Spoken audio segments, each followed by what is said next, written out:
Houdini! What do you say, baby?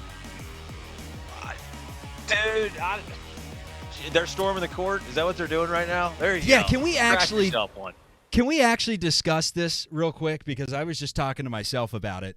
Have we seen a court stormage in our lifetime? And they do it against TCU? Like, that's, to me, it's super random. I'm not mad about it. I'm pro storm the court whenever. It just seems super random. If you would have told me 5 minutes ago they're storming the floor, I would have been like, no, they're not.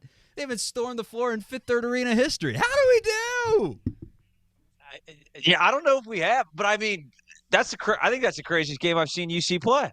I really like the last God knows how long, like the obviously the last couple of minutes of regulation, then OT. I mean, both guys missing free throws. We can't make a layup to save our life, but make the two hardest layups that I've seen the team even take to Day Thomas and Skillings there at the end. I mean, it was insanity, dude. I think I'm losing my voice. I was just screaming at the TV for about an hour straight. So here we are. The seas were choppy today at Fifth Third Arena. Very choppy. Wes Miller said, Day Thomas, John Newman, don't tell me how rocky the sea is. Just bring the ship in. That's a Dan Ragland quote. Shout out Dan Ragland, old coach of Moeller High School. Actually saw him up in Athens for Dad's weekend. I was in his homeroom. He had no idea who I was. Anyways, Dan, you know who I am now. We're hosting a podcast after a big win. Welcome to Chatterbox Bearcats, everyone. Chuck and Houdini with you. Cincinnati gets it done in overtime, 81-77. Survive and advance. Biggest win of the Wes Miller era. Fans storm the floor.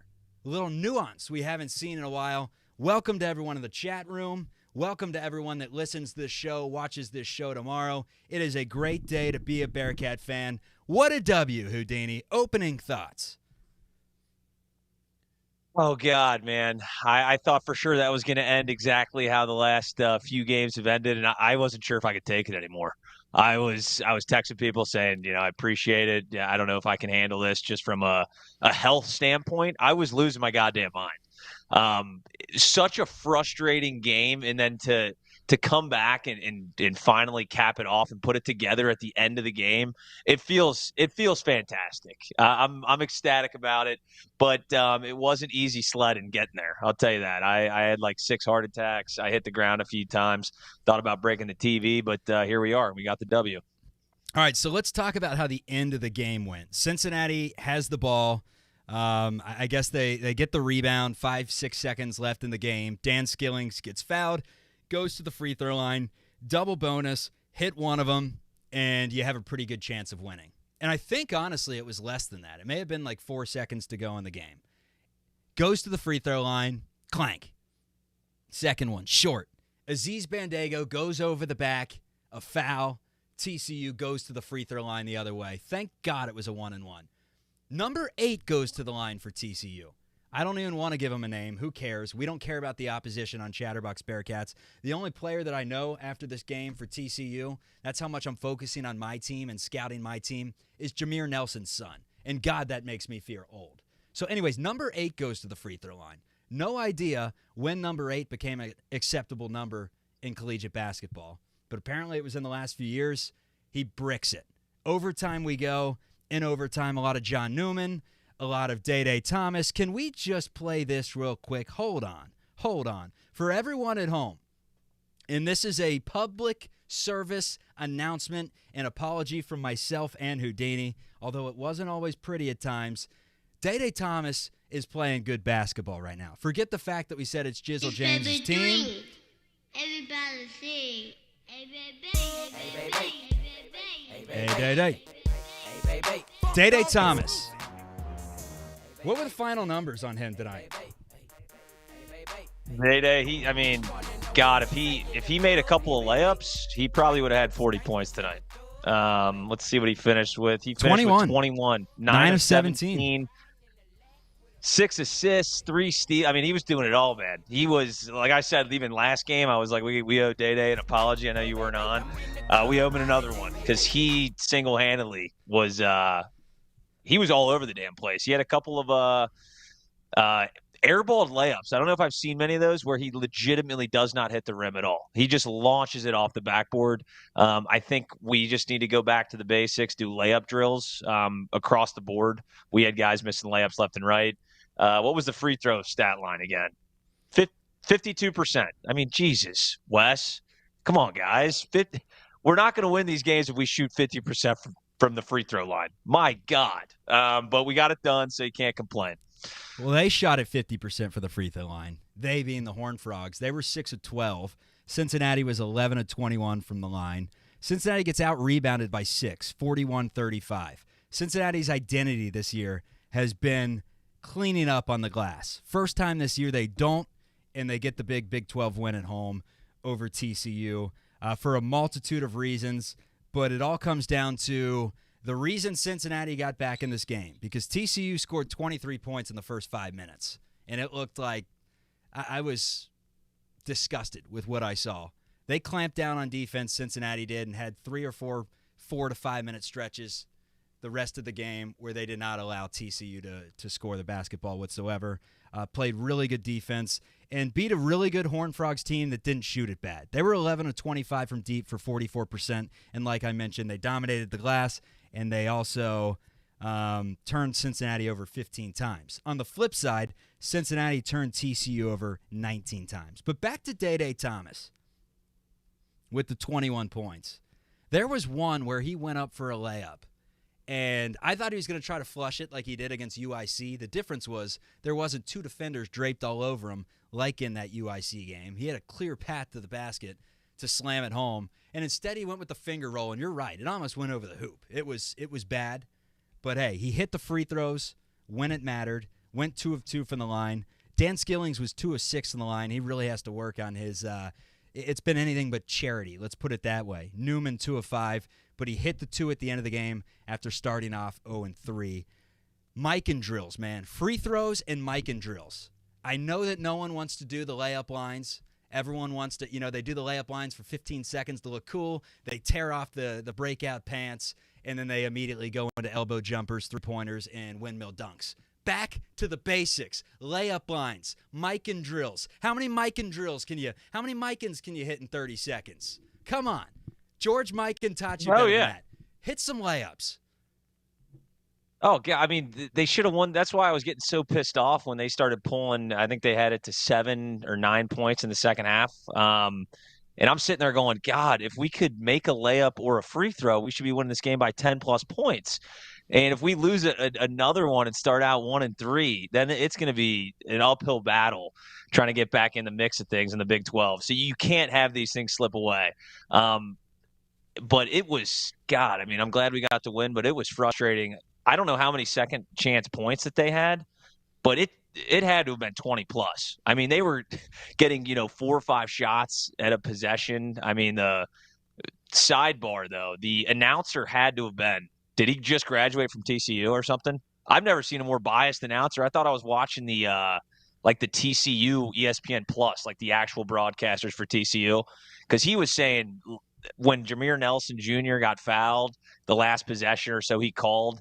I don't know if you saw that, Chuck, where the guy clearly was out of bounds and jumped back in before he, whatever you want to call it, got back in bounds before he touched the ball. But the announcer was pissing me off all game. And thank God we ended up winning it. But, yeah, Day Thomas in clutch, where he hit that layup and then he hit that 3. I can't remember if it was the overtime or the regulation or not. Was it overtime? Yep. So he did everything we wanted, and him and Newman really, I think, were the MVPs of the night.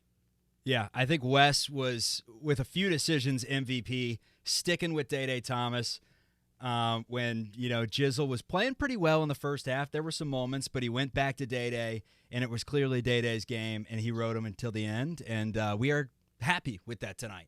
I think we're happy with the fact that he went with Aziz Bandago a little bit longer than Jameel Reynolds in this game. I don't understand why, and this is why this team is unique.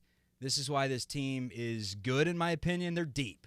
We've been saying this since the preseason, that this team can throw a lot of different lineups and styles at you. And we're not even accounting for C.J. Frederick and his shooting abilities, but they can play differently, and they can throw a bunch of different lineups at you. mixed it up at some points of the game. I didn't love the two big lineups when he rolled it out there. We saw too much of Odi Oguama in the game, which is anything, and that's, again, we love Odi. Huge Odi fans. We love what he's done for the program. He's going to have a game this year where a player's going to be in foul trouble. Odi's going to step in. He's going to do something. But right now, he's just too deep in the rotation. There's no reason to squeeze him in there. We had 10 bodies. We were fresh. Anyways, that's that. Josh Reed kind of came back down to earth, but again, he plays hard. He gets rebounds. I don't mind him getting some minutes. But it's just it's hard to decipher right now, and it's got to be a hell of a coaching job for Wes Miller with all these different players. Like Jamil goes off one game, and then you go back to Aziz, and then you switch it up with, Aziz was in there at the end over Victor at one point in the game. So, hey, I'm glad I'm not getting paid to do it. Whatever Wes did in this game worked, so we salute you. Biggest win of the Wes Miller era. So we talked mic and drills. We talked free throws. How about this one, Houdini? Hold on. Jeez. Newman? Tell the world my story. Hello, Newman. Hello, Newman. Hello, Newman. John Newman, man. John Newman. For the longest time before this season, we called him a defensive specialist and a defensive specialist only. That's what he was before this season. It's what he had been at Clemson. It's what he was in his first season with Cincinnati. And we saw nothing in his 2-3 games last year to think that he was going to be anything else. 20 points, 7 rebounds, 2 steals. Excellent defense. 8 of 12 from the floor in this game. 2 of 3 from deep.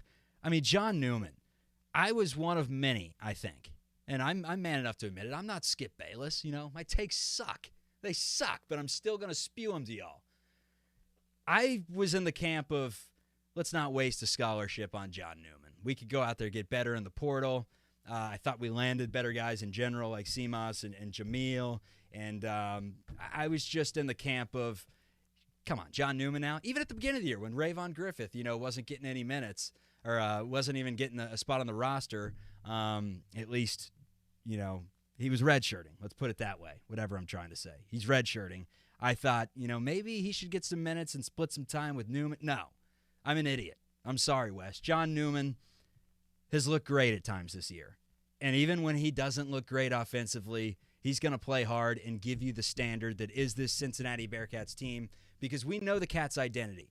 They're going to play hard. They're going to rebound. They're going to miss a lot of layups and a lot of free throws. But at the end of the day, when they're going to win games, they're going to defend. And you say, well, they gave up 77 points. Their defense wasn't great. I told you, they gave up 23 points in the first 4 minutes of the game, and they went into overtime and gave up 77.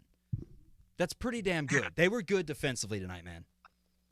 Yeah, I mean, they were on pace. I thought I was watching like the Indiana Pacers play. I mean, they were on pace to give up like 150 within the first few minutes of the game, and then they kind of came back to earth. They started missing a couple of shots, but I mean, TCU shot pretty well throughout the whole thing, minus the free throws. But you're right, Newman was all over the place defensively. I mean, just the length. Him and Day both getting a ton of steals and getting in transition. And then Bandego, he can look very sloppy at times offensively, as we saw him fall down and just throw the ball to nobody a few different times. But his presence on the court just alters everything that the offense is trying to do. And, for the record, that over the back call was complete bullshit. I cannot believe that they called that, and thank God the guy missed the front end of that 1-and-1. But yeah, the defense is where this team, I think, knows their identity. Offensively, it's a mixed bag. Who the hell is going to show up? Tonight it was Day and John Newman with a little bit of Skillings finishing out too. I have a soundbite for everything. This is what I think of the refs tonight. And they had 2 periods where they wasted about 10 minutes of everyone's time reviewing something that ended up being a jump ball. It's like, come on, make a decision, be decisive. But this is what I think about the refs tonight.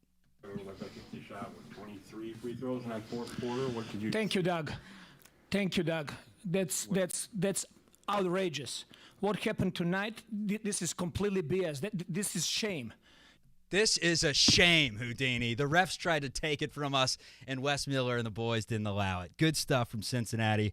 They win the game 81-77. So, Houdini, I'm going to do something right now. We're going to play this. You're going to go to the fridge and get your champagne. Or are you saving it for Oklahoma? We were going to pop champagne after the Xavier game. We are saving. Listen, this is a Saturday event. Okay, I'm not popping champagne. We already went to overtime. I got work in like 6 hours. All right, we'll get the champagne when we beat Oklahoma Saturday. I think it's a 1:00 game. We'll lock it in. Guarantee it here on the Chatterbox Bearcats. That'd be back-to-back top 20 wins for Cincinnati. Would be absolutely huge. We're going to keep playing the song. Welcome to everyone that's joining in the chat room. This is your home. It's the only home for instant Cincinnati Bearcats reaction. Jamie Dixon. You suck. Anyways, TCU's great, man. Shout out to the Horn Frogs. They're a really good team. They remind me of that scrappy 6 seed that's going to go to the Sweet 16 in the NCAA tournament. Jamie Dixon's got the Horn Frogs looking a lot like the old Pittsburgh teams from the Big East. The DeJuan Blairs, the Levance Fields, the Sam Youngs with his, pump fake that fools everyone a million times. So it's good to be back in a league with Jamie Dixon. Some of those old Pittsburgh, Cincinnati games that went down to the end, the Ronald Ramones of the world, it kind of remind me of that sort of vibe where you're sweating until the very end. They had some Jay Wright games, too, like that. Yeah, no, I mean, TCU is going to be a real good team. I think they're better than Texas was. I don't know about Baylor, but TCU, Jamie Dixon, I just every time I see his haircut, I just think of the mayor of Whoville. So it's hard for me to get my head out of the gutter there when I'm watching him coach. But he knows what the hell he's doing. And yeah, TCU's a great win. I mean, that's obviously going to be a quad one, I would think, when it's all said and done. We'll see. I know it was a home game, but we got a lot of opportunities, man. 2-2. Could have won every one of them, right? And I know the chat was talking about Chuck. You're a broadcast guy. I don't know if you know the rules though. Have you ever seen them add time on the clock in between free throws? When Skilling shot the first one, there was, I think, 2.2 seconds left. They stopped. They iced him first off. It took about 10 minutes. Stopped it, reviewed it, added an additional second and a half, I believe, to 3.7. I've never seen anyone do that. I don't even think you can do that. Well, they did it. And that's why I played. Hold on. That's why I play this. Shame for the referees, shame for the league to allow this. Shame for the league to allow this. How can you do that? No, seriously. Like, how did they do that? Let's run around the Big 12 real quick. Yeah, that is absurd, man. That's 1,000% illegal. You can't, that's like in the NFL. You run a man, we got some play. Kansas trolls in here. We got some Kansas trolls. Hey, Kansas. It seems like it. It's good to be in the Big 12, Kansas. The Kansas game will sober you up big time. Hey, if we come within 10, I want Hunter Dickinson for us. Yeah. Aziz is going to eat up Hunter Dickinson. Yeah. We'll see. We'll see. He didn't say that. I did. Yeah. See ya, Kansas. Here's what we got going on right now. Kansas is kicking the absolute shit out of Oklahoma State, 48-30. Oklahoma State sucks. I think that's a bye game in this league. That may be about it. But even playing Oklahoma State on the road is going to be tough unless you're Kansas because, hey, to the Jayhawks faithful in here, thanks for welcoming Cincinnati to the league. Oklahoma, Texas, we'll see you. Don't let the door hit you on the way out. Enjoy the SEC. It's good to be here, folks. It's good to be here. I like Kansas. I've always liked Kansas. I think their logo is ridiculous. It looks like a character from Pinocchio. But aside from that, the Jayhawks are great. They always have been. And Bill Self does not wear a toupee. Number 9, Baylor, 49. Kansas State, 45. That is in the second half. And then number 20, BYU, 39. Number 24, Iowa State, 35. That one is in halftime in Ames, Iowa. So BYU takes down Iowa State on the road. That would be another big win for, I guess not a big win, but it would be a big one for Cincinnati, adding that to BYU's resume and helping out the KenPom rankings there. That game is actually in Provo, but BYU is winning 39-35 in that game. So that's your look around the Big 12. Next up for the Cincinnati Bearcats, it's Saturday at 7 p.m. It's Oklahoma. Sooners are good. Top 10 team in the country. What are your thoughts, Houdini? What's the opening line going to be in this game? Oh, God. Probably Sooners minus, 3.5, 4? You think? Yeah, what do you think? Bearcats -1. Let's see. The computers like us. Dude. Yeah, no, you're right. I mean, we were what? We were 2.5 against TCU. Oklahoma's right around there. For some reason in my head, I was thinking we were playing at Oklahoma. So no, we'll be favored. We'll be favored by 3.5, I'd say, or 4 You at think home, that especially high? coming off a TCU win. Okay. Yeah, I mean, we were absolutely take that. 4.5 against Texas. Yeah. Think about this. 4.5 against Texas. Cincinnati has not been ranked since. Were they ranked? They weren't ranked ever in the John Brannon era, I don't think. Maybe when they beat Tennessee that one time, they crept into the top 25. I don't know. I would say Cumberland's junior year, they probably weren't ranked because they lost to Ohio State early, and then they lost a couple early. I don't think. Yeah, they were probably ranked at some point that year. Ended up being a 7 seed, I think. So they were probably cracking the top 25, and that was pre-COVID. I mean, post-COVID, we don't know what a ranking is. You beat Oklahoma Saturday, it's back to the top 25. It's good times ahead. Enjoy the climb, everyone. Bearcats fans, we've been waiting for this. The football team sucked. The basketball team has sucked for forever. The Bengals had their hearts ripped out this year. Indiana Jones and Temple of Doom style. Ripped out. The Reds, they're whatever, but they're on the rise. Xavier sucks. That's nice. It's been tough sledding for Cincinnati fans. Let's enjoy this. Soak it up. Houdini's not going to pop the champagne because he's got work in 5.5 hours and he's a coward. But And it was Oklahoma, TCU, Cincinnati Chuck. on Saturday. We got What's bigger up? fish to fry. It said, and it was TCU. We got bigger fish to fry. Can't be popping champagne after every ranked win. We're gonna have a few of them this year, and you're right. We haven't seen. There's something about just seeing the ranked, just the number next to your team's name when you're checking the bottom line that just changes everything, man. Yeah. And it's been so long. That's why when Howard accidentally ranked us 22. It just made me feel warm and fuzzy inside. I was like, wow, that might be nice, man. 22, I don't hate it at all. So Phenomenal if we take stuff. care of business against Oklahoma, we're 100% being ranked. And I just think, I don't know, for the culture, the program, the confidence of these kids, I think it could be huge for us. Yeah, Wes Miller's got the thing. He's got the train on the tracks, rolling the right way. I said that there was going to be a decision on Wes Miller and whether he was the guy after 6 games of the Big 12 slate. We've made the decision. He's the guy. Are there some moves that I would love for him to do differently? Yes. Was I a third-grade coach of Friars Club in Cincinnati? Yes. Is that my only basketball experience as a coach?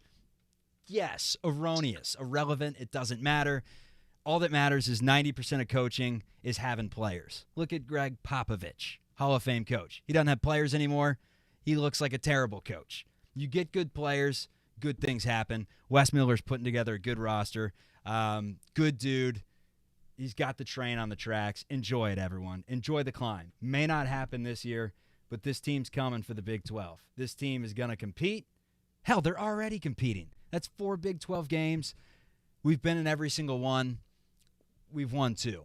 And a lot more to come from here because it's a young team that's only going to get better. So let's play this on the way out, Houdini, one more time as we tell everyone about our show, The Chatter, that we are actually not going to record tonight, Houdini. I know we were planning on it, but overtime put a wrench in those plans.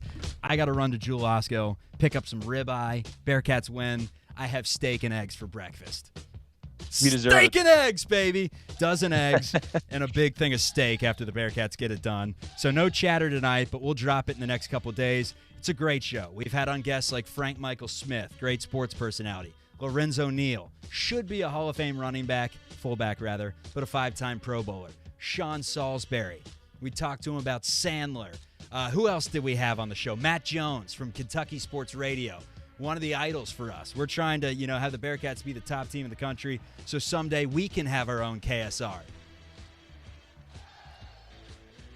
Go Cats.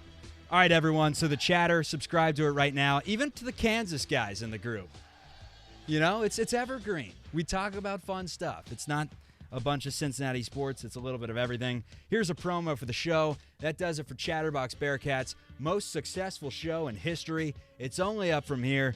Bearcats improved to 13-4, 2-2, 81-77 over TCU. Survive in advance. They do it. Hit your free throws. Come on. Mike and drills. Free Hello, throws, Newman. layups, turnovers. John Newman Clean it was up, great. fellas. Clean it up. Next up, Oklahoma on Saturday. This is Chatterbox Bearcats for Chuck and Houdini. Have a great day. Here's the Chatter promo. See you, fellas. What if I told you that no two paths are ever the same? That different roads oftentimes lead to the spot where it all began. What if I told you two childhood friends came together to take over the podcast world? Where's my snare? Villanova! Villanova should not be in the tournament. Hey, everybody, how are you? Chuck Walter here. This sweatshirt's getting a little hot in here. It's sorry about it, Pittsburgh. Better luck tomorrow. Cincinnati, how we doing tonight? The only thing on my mind this year is getting back to the state championship and smoking as much resin as I possibly can with my buddies. It's the Skyline chili eating duo you love Oh, sweet heavens. back in action. This is The Chatter.